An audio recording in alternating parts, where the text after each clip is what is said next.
What's up guys, welcome back to another video. In today's video we're going to talk about handlebar setup. Luckily for me, with the support of CFR, Cheetah Factory Racing, we're going to be able to take these mid-rise Polaris stock bars, put on a nice CFR setup on there, get the bars into a nice low neutral position, get some body positioning up over the front of the snowmobile. This sled actually here is going to be for my son, he's 11, pretty short, and also my wife is going to ride this one. She's mid 5 foot, so we're going to run a real low setup on this sled, and we'll go through this piece by piece and show you what the setup for this snowmobile is going to be. So we whipped open this giant box of CFR goodies. For this setup, we're going to run the Polaris T-post adapter, which is just a clampable mount that goes onto the top part of the steering post.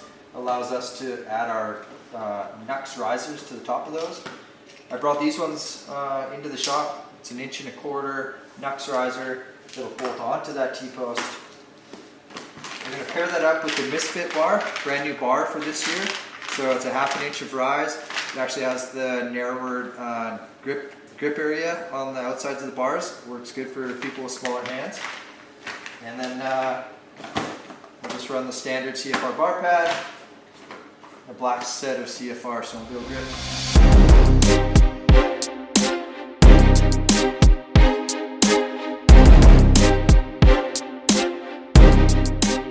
On the Polaris, there's a little black nylon bag that holds all these electrical connectors together.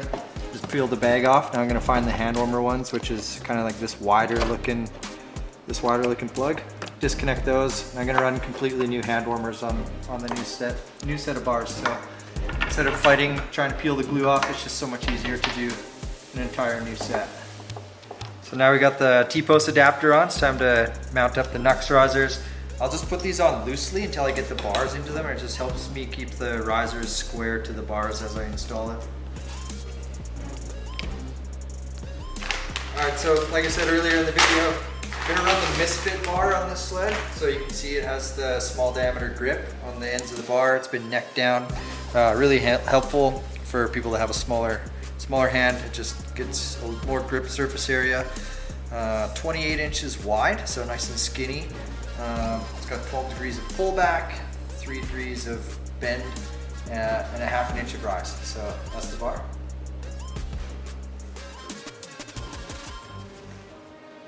Oh, it feels fucking sick. You're gonna like this. Yeah, so now the bars are all mounted up.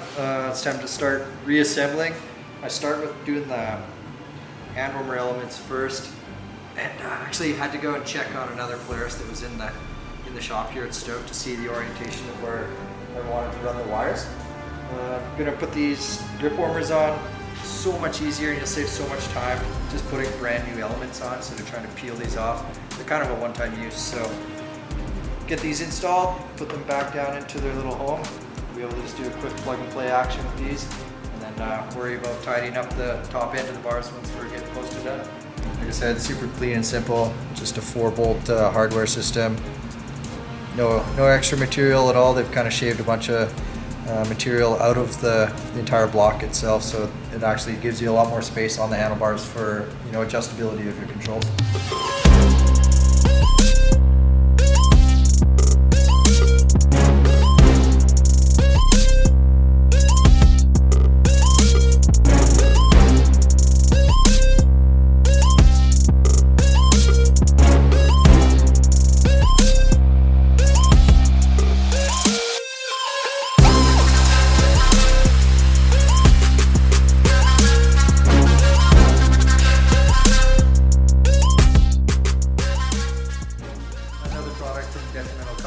Or race rubbers is this little kill switch stop.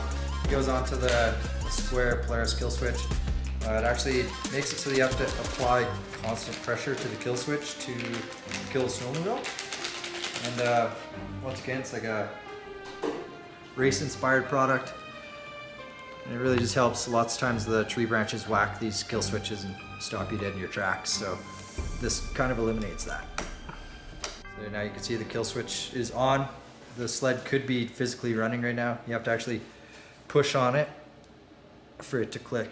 And there's enough pressure in that rubber to hold it out. It'll just come right back if you just bump it. It doesn't have enough pressure to kill its sled. All right, so that kind of wraps up the handlebar system. So we'll go from the top down. We started with the CFR MISFIT bar, new bar for this year. Did the 1.25 inch Nux riser, Polaris T-post adapter, and then a couple other little accessories. We did the race rubber on the kill switch from Detrimental Concepts. Also did the race rubber billet throttle block. Just helps eliminate some snow buildup in the throttle system, and just has a really nice factory look and feel. Final piece to tonight's build, we're going to put the MBRP Quiet Series can on this sled, save 8 pounds, and it's just going to be a lot easier to get thrown side to side when we got my wife or my son on the snow.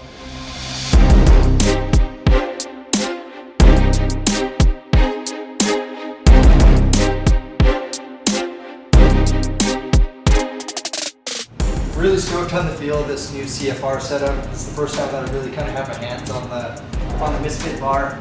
Brought the entire setup down almost 2 inches from what the Polaris handlebar setup was. If you guys are in the Revelstoke area, make sure you stop in here at Stoke Mountain Adventures, get yourself some CFR gear. Really stoked to try the setup and also put some other people onto it and really get some good feedback. If you guys like this video, make sure you like, drop me a comment, subscribe, turn on the notifications bell. We'll see you in the next one. Yeah, when you get just the end of it real wet like that.